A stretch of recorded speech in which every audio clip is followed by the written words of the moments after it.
Thank you very much. I'm glad to see you.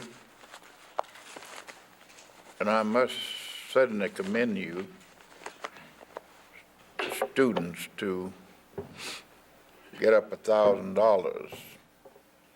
You don't have any money.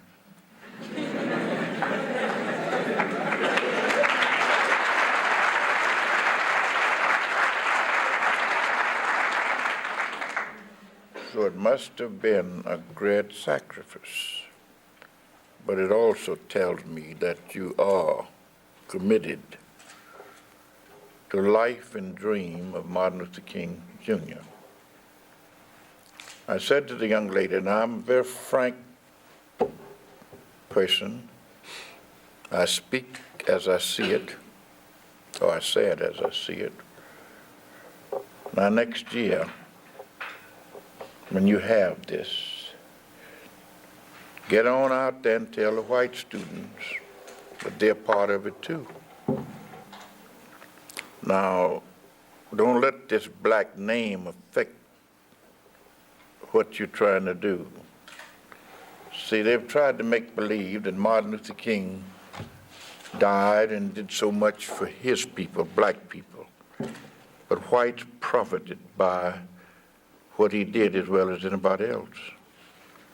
This the record shows. So we must not shut off, but bring in people.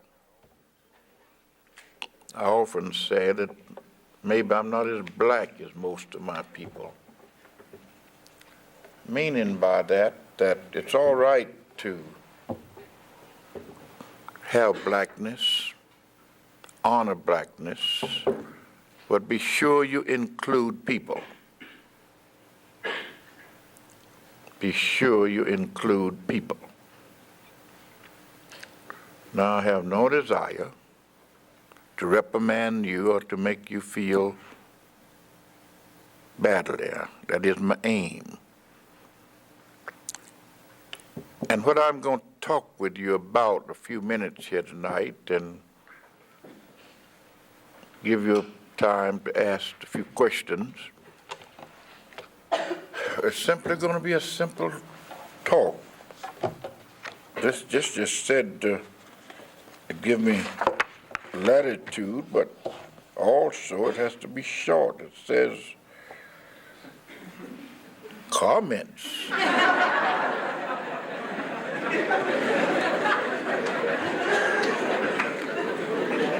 Now, this is not my first time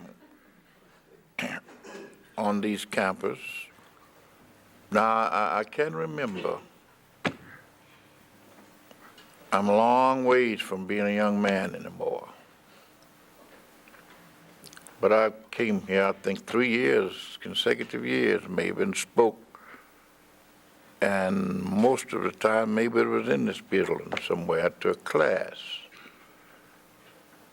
Maybe it was a sociology class and then the class in journalism also. And I can't remember the teacher that invited me. She's a very lovely lady. She was a foreigner from Austria. But you're so big, you may not know her, because there's a lot of folks on this campus. And I always enjoyed coming. But after the doctor cut me back so many things that I used to do I can't do anymore. The doctor forbids me to walk steps, autograph at large crowds, stand and shake hands in large crowds anymore. I've been right at a serious heart attack, he says, several times. And I have maybe the best heart specialist in this whole South. My heart specialist is the same doctor that treated late President Lyndon Baines Johnson when he had a heart attack and brought him over. And if I'm Abel, I'm always going to get the best. So he's the one who tells me this. And then I have two doctors in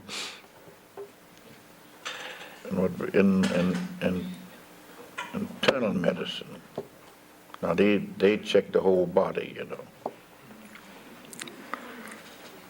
Now it takes by these things I live.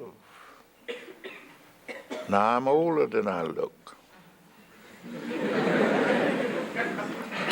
By far. I know this. Now you can't judge my age by walking these steps either. Get me on level ground. I still have some brilliancy in my step out there. Now I shocked the young lady, Miss Mitchell, when she gave me the outlay. My secretary just gets things crossed up or something. Now this check that you're presenting is not mine. I've got to get it out of my hand quickly. Don't Sam will ask me for part of it on taxes. Now, I can't use any of this. I can't use what somebody give extra here. It's for the center, and that's where I'm going to carry it. But I could not get my friend, one of my young ministers, and one of my favorite of many I have, to drive me down here tonight in his car and to come down here and stand up here and give my strength and pull these steps. I ain't had no dinner.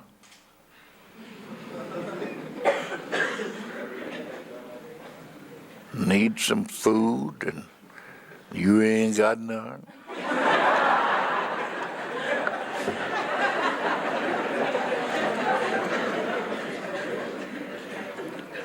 Now, not I, we got to put some gas in this man's car. Now, I'm going to ask you for something that all of you can do.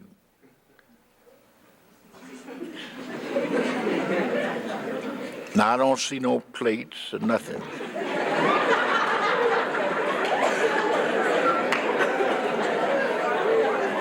But you're young. You're young. You can walk down here very quickly. I want every one of you here to come on that corner and put a dime down there.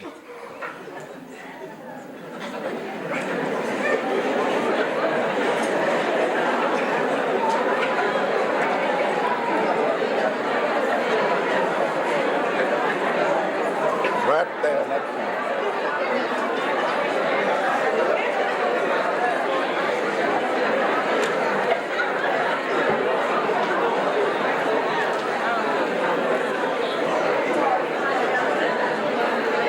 Now we don't have to talk. Now listen, we don't have to talk. We do not have to talk.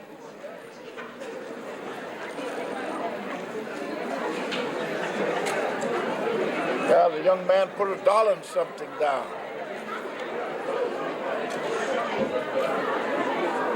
Quiet, quiet. Agnes will softly play something while we come down.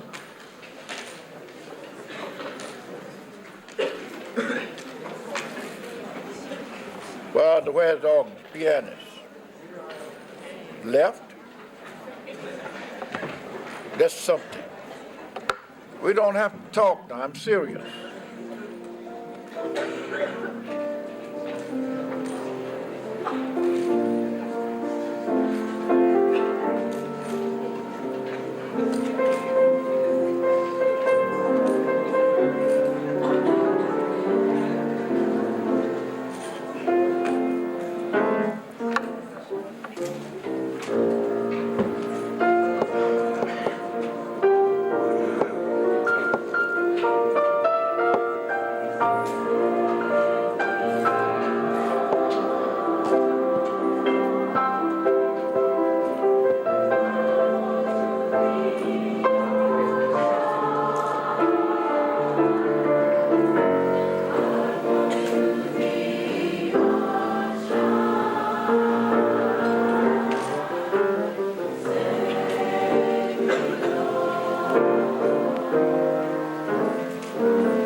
Now we're going to sing while we've completed. Now this group over here been down.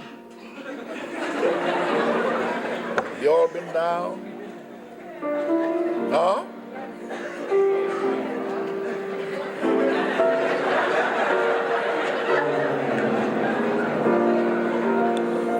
Well, I was hoping I wouldn't have to have these doors locked, but I guess I'll have to do it.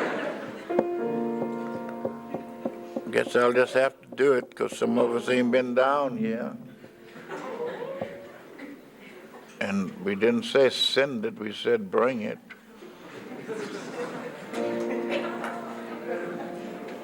You haven't been down here.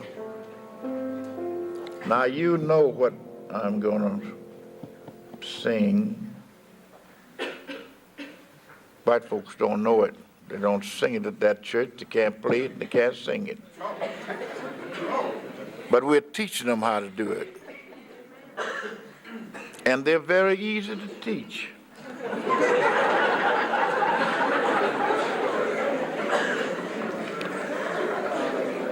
I do a lot of preaching in predominantly white pulpits. And I have to teach them this song. It's ours, we made it. How many of you back home or in the church ever joined in singing, I will trust in the Lord? Not in materialistic things, they are perishable, but in the Lord.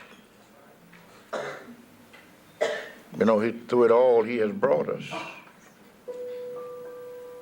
Now I want us to join in softly and sing. I will trust in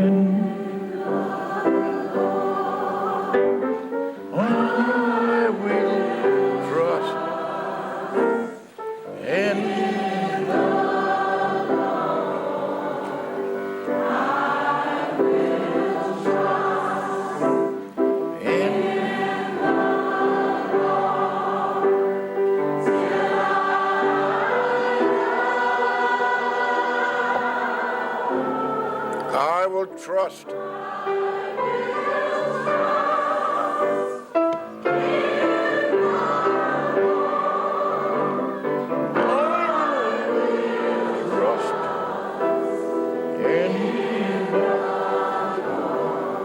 I will trust.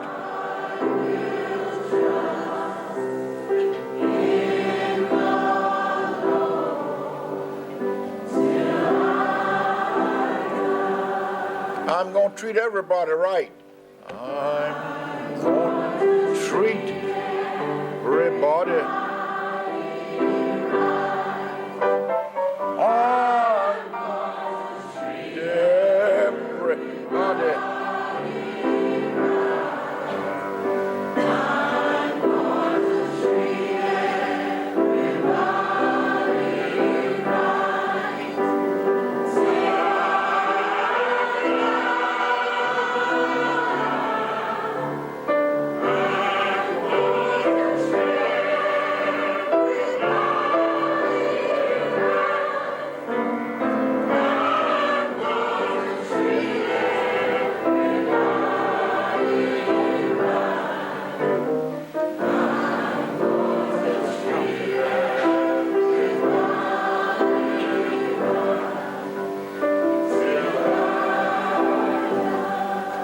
That's all right, wasn't it?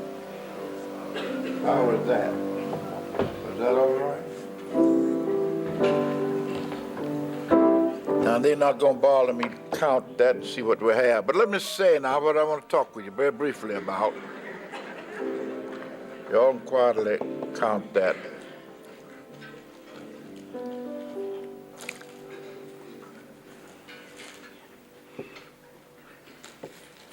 I have people, and I have to live a life of humility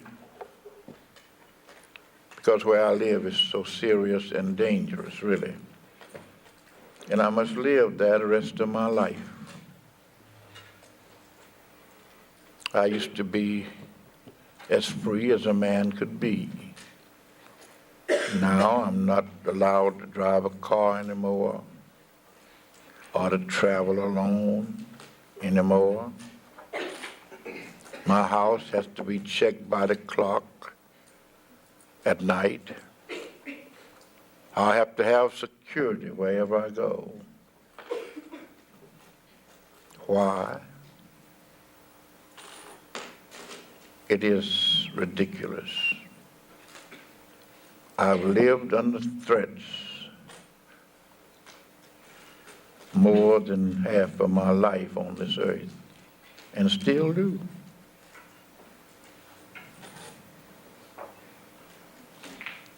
Now, who am I suffering for?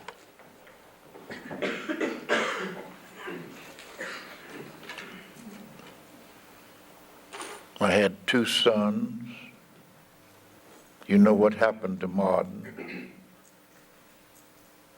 The younger of my 3 children was drowned less than 2 years after Martin was assassinated. Well, we went on doing the best we could till the young fella came in our morning worship service and shot my wife to death playing the Lord's Prayer at the organ. This hurts. It really hurts. Now, I must not worry myself to death and worry God to death, asking why? Me. I can't do that. But I do all along ask God, how much more must I bear for people?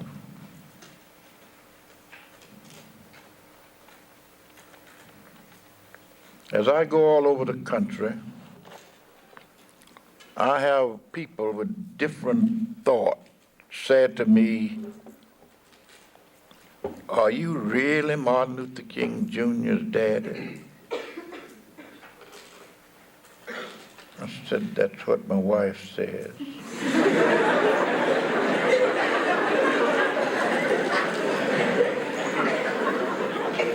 Well, how do you feel being the father of a world-renowned person like that?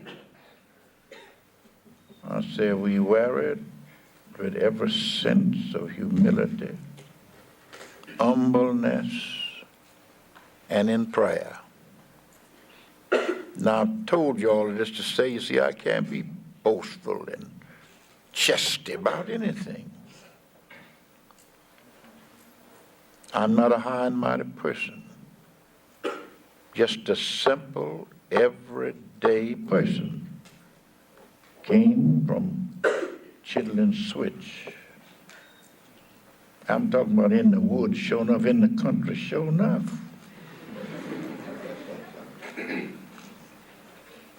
And if I had to go over again, despite of what I saw and heard, I would want to go back the way I came. But I never wanted a child of mine to come the way I did. And I made it possible for them to come differently. I have 1 child left, a daughter. She was the oldest of the 3. She's a professor, associate professor at Spelman College. But now what I want to do here in the next, no longer than 10 minutes, is to raise this question, and I want you to listen, by simply using this subject, things you ought to know.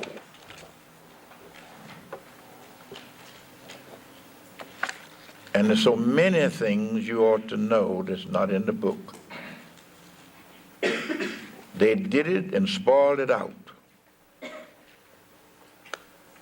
Do you know you're sitting here in this beautiful auditorium or whatever it is?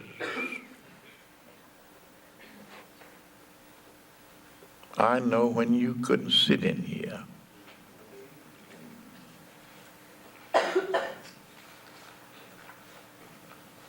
I know when you couldn't come on the campus to be a student of this university.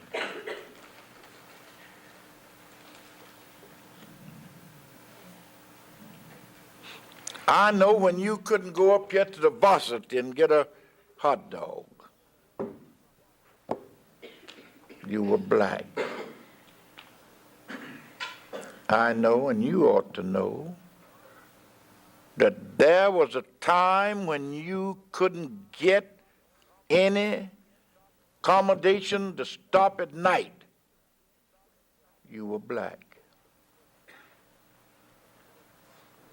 Look what Martin Luther King made possible.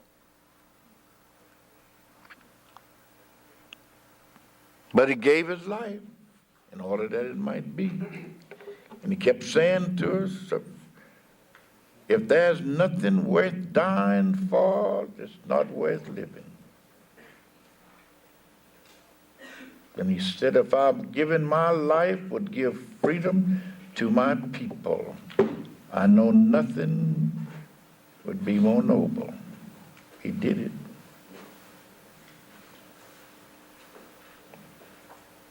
So now you don't have any trouble anywhere in the South. If they try to segregate you and you report it,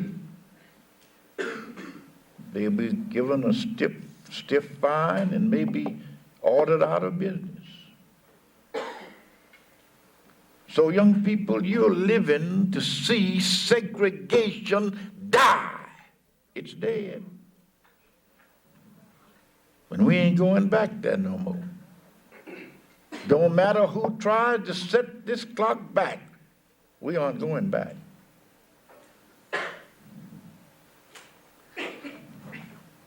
You ought to know before you were born, a governor running for an office would run and get that office on pit black against white. You were a nigger. You ought to know when you went to court, when a black man went to court, he was not addressed as Mr. He was addressed as that nigger.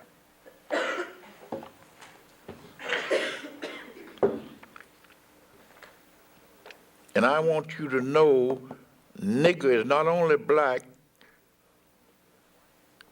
nigger is white as well as black sometimes. Are you listening? And don't you lose the sense of your being and your belonging. You're somebody as well as anybody else. But don't take that to let you hate anybody. Don't hate anybody.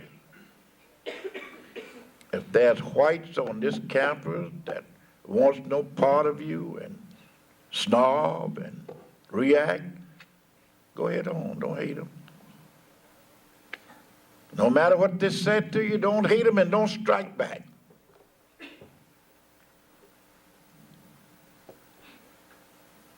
And let me say to you, you've got white on this campus will fight for your rights when you're not there. And some of them can hardly get home.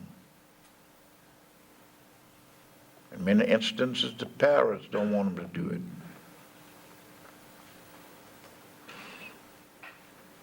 You're here today and you're able to take your white classmate home with you to spend the weekend, and vice versa. Nobody can bother you for that. It's been happening. And I don't want you to get in a hang up on color. I don't have it. I don't bother about color. I know out of one blood God made every man for to dwell upon the face of this earth. Have we not all one Father?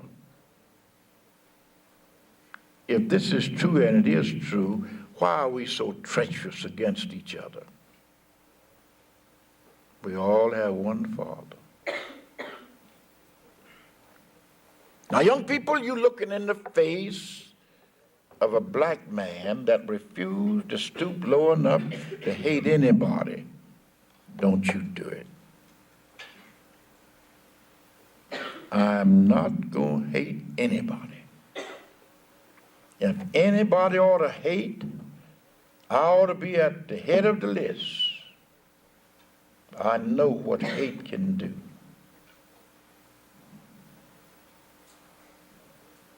I know when I didn't have a name, I was a thing. I know I was there when a black man had no rights that a white man was bound to respect. That's over. That's over. One day a black man is going to be the president of this university. One day. A black man is going to be governor of this state, and a black man is going to be president of the United States. One day. How long? Not long. As you become 18, rush, hurry, run, and get registered to vote. But when you get registered, wherever, you ought to vote. At least get the ballot. If you have to get an absentee, you're too far to go back home, get your absentee. You can vote it. Send it back. That's the way you get this thing done. We live still in how long? I do not know. But we live in a political society. And to get this job done, they're going to be fighting up there in the nation, in the capital of Georgia. For the next few weeks, they're going to be fighting like hell. One, they are not going to give Martin Luther King Jr. a holiday if they can help it. They've sworn that we are not going to have a holiday in Georgia for a black man. That's hate. That's all it is. And I love it. I'm born here, live here, and expect to go home to heaven. I'm not home yet. Heaven is my home. But I'm telling you, I feel by my state as I do by the church. I'm worried to death about the Christian church. I'm worried to death about the Christian church. Do you know the last to come in and open its doors wide open to everybody for worshiping and for membership and for everything else? The last to do it, sad, is going to be the Christian church. We've got a few here and there that's voted that they will let blacks worship, but they will not accept them as a member. Well, that church belongs to them. I reckon it doesn't belong to God. This is what we have with us. Now, why we can't go on and break segregation down in that church, remember, you ought to know this, the state, the church and the state are separated. And the state dares to enter the church's business. Now, how long are we going to have segregation in the church? I don't know. How long before we going to preach a gospel of Jesus Christ in the church and straighten out integration? Now you got token integration in here tonight. Just token. That's about what we have everywhere. Just token. Just a few whites, token. Not many. And that's what we have, token integration. Now you can't go to court. You cannot go to court and find any court in the land can do anything about integration. They can break down segregation so that anybody can come in this room, no matter the color of your skin, you can come in here. But you can't make one sit beside somebody they don't want to sit beside of. Now what's going to settle that? What's going to settle that? This is pretty rough, isn't it? You didn't expect me to take this turn, did you? What's going to settle that? That preacher out there in that church has got to preach a gospel of love and a gospel of brotherhood, a gospel to make brotherhood work. And we'll have no objection to sit with anybody, fraternize with anybody. We look upon them as our brother. Now, I'm on record as being every man's brother.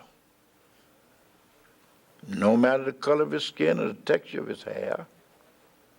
What he owns of this world's goods, none of his anyhow. Or where he lives, or what car he drives, or what his bank account may be, or even just the least of these.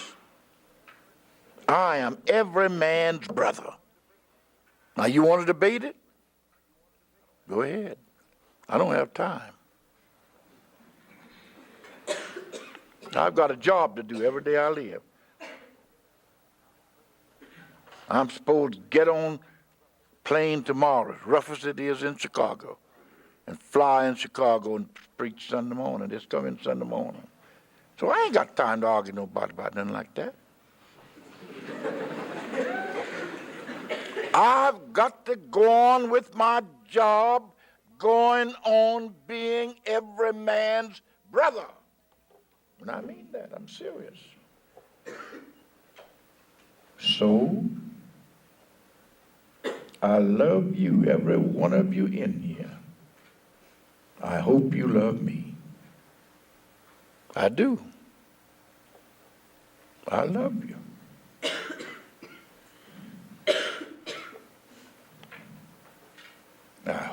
I hope you love me.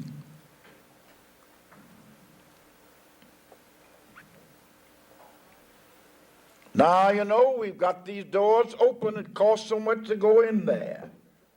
There may be some differences made. I don't know. These hotels are mighty high.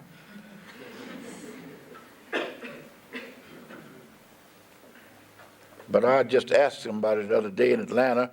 We've got 2 brand new fine hotels, finest, well, 3, but 4 finest hotels in the world. And you can get in either one of them you want to. And you don't have too much trouble checking in.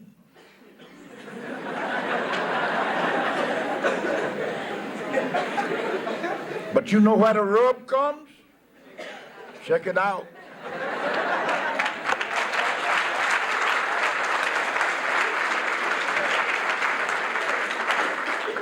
So we've come a long way.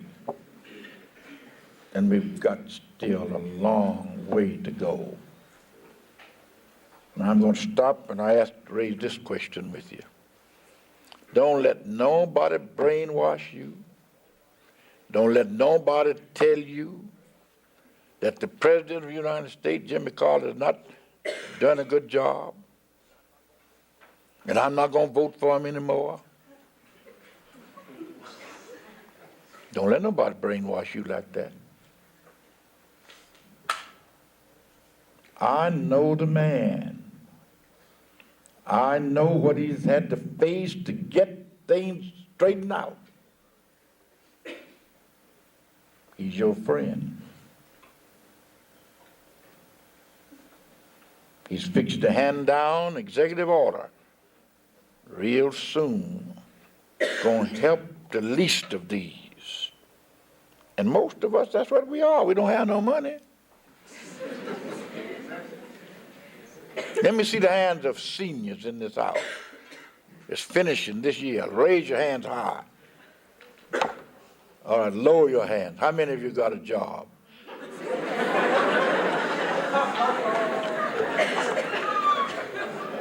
This is important. You can't afford to be strutting around here walking on your AB or your BS or whatever it is.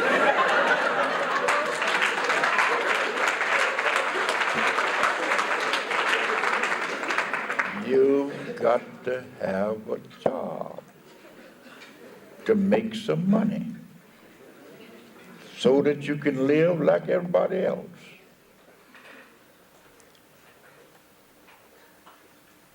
Are you listening? And we got to get it. Now, I wouldn't be surprised. The president say he's going to fight for it. That we won't get the national holiday for Martin Luther King from the national level. Then all these other arguers have to hush them out from on in.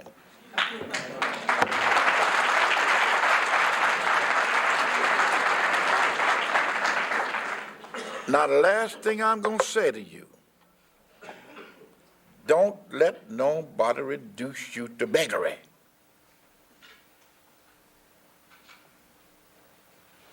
Ask, but don't become a beggar. When you start begging, it does something to your very soul.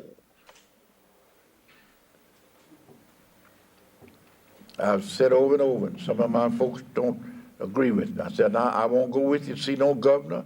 I'll go see no president, nobody, if you're going down there to beg him to do something. But I'll go with you if you want to go down there and ask them, we'd like for you to use the power of your office to do right. But if he does that, that's what we want. But I ain't gonna beg.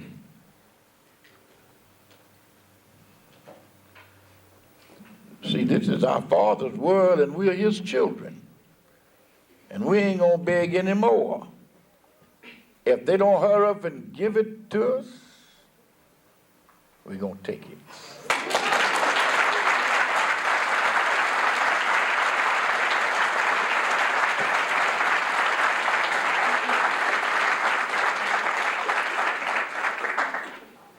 It says, let us go up and possess the land. That's all we need to do, to go up. It's our land too. And possess the land. And we're getting ready to do this. We're well able. All right? Now that's the message. Now I'll take just a few minutes for any question anybody'd like to ask. If you have a question, either write it or just stand and lift your hand, and I'll see. If I know it, I'll tell you. If I don't, I'll tell you I don't know. Is there a question anywhere out of anything I said that wasn't clear? Dr. King, what is the work of the King Center? What things are you engaged in? What is the work of worth? What is the work of the King Center? Oh, that's a good question. That's a good question. We are going to teach continually nonviolence. That's our major concern. We're going after jobs for people. More jobs. We're going out for that. We're going to teach for philosophy of brother kindness, making brotherhood work.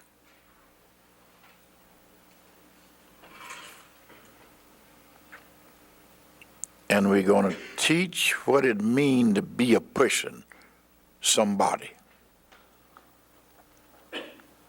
Our people so long, as my son used to often say, been down so long, down don't bother me. We've got to move up from that. So we're going to teach freedom, how to be a free person.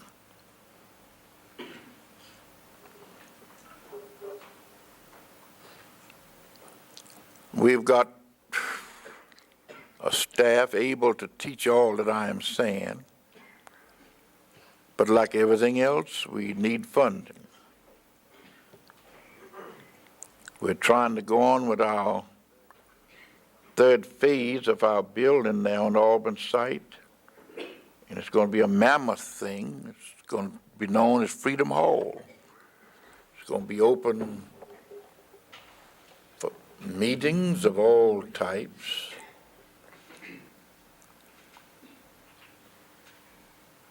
And it will be free. We have succeeded in getting Mr. Ford II to take the role of leading our national campaign on this of $8 million. And we are making progress in it. Mr. Ford started the campaign off with $1 million. People love us and they're helping us.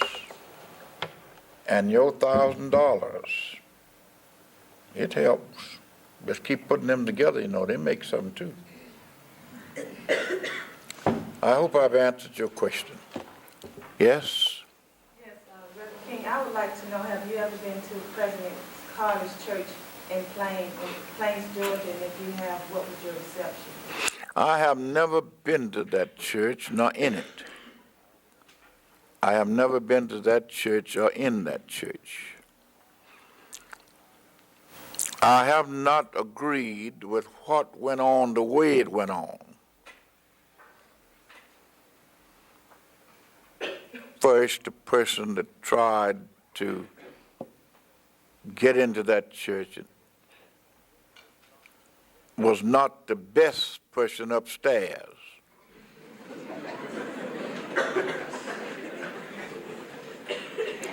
And he did more harm than he did good. It finally ended up in having the preacher to have to tender his resignation and leave, but he got a much better church where he went. I think that was aimed after President Carter. And it didn't, he's too smart for that. He didn't pastor the church, he was only a member of the church. And he didn't make the policies for the church, he had no right to. But he would do everything he could to see that the church would open its doors to all people, and they're doing that now, I understand. So that church was not alone in that. There were churches, white churches all around that felt the same way it did. And some of them in Atlanta. And all over. Maybe I've answered your question. I hope I have. Next. Reverend King, you commented on the relationship that the churches should play to the black churches and white churches. And I'm wondering if you would comment on what you think the responsibility of the black church and the black community is, because I think that a lot of young people, I know that I've had serious thoughts about it, that have grown up with traditional Baptist upbringing, and we've experienced seeing black churches actually were desegregated but not integrated. We have status churches in the black community. And I wondered if you would comment and share your views on that area. Well, my views would be way ahead. As long as we have that, we're going to have a separate church. Now, I'm not saying whites are the only ones that haven't opened their doors of welcome. They have been able to come to our church if they wanted to, but they wasn't too welcome. That's where they get the idea to ask, would I be welcome if I were to come to your service? Now, who has a right to answer that? The church belongs to God, and the doors should be open to all people. I suppose my son and I were the first to baptize white people into the membership of our church. They say, I don't know, that I was the first to marry an interracial couple, even when it wasn't popular. And we did, and we made it. And now you don't have no problem. You get licensed anywhere, anybody. We just going to have to go on. I think one of the things, the black preacher in many instances has an inferiority complex. And he ought to go on and preach to people, no matter what color they are. And he ought to have a message for all people.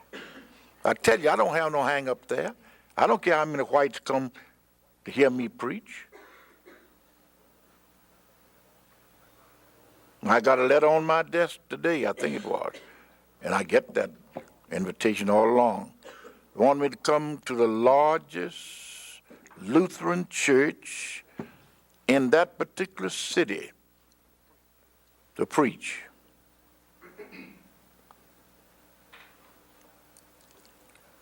They don't have any white members.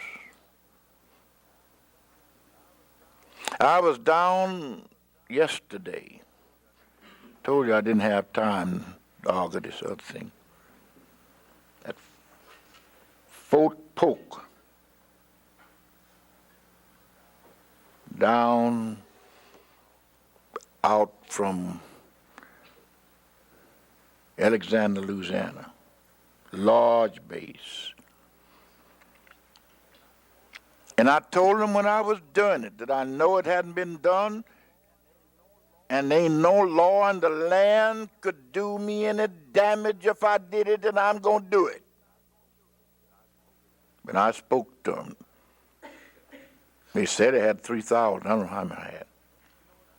You know what I did? I was standing up like I'm standing here. I said, now y'all come help me get down. Now I'm coming down there where you are. And I'm going to open the doors of this base. And you that's not in the church, I want you to get in the church. Now, I'm not talking about denomination, I'm talking about getting in the church. And I went down. 21 of those soldiers, women and men, came down and committed. Some of them were white. I just don't have that kind of hang-up.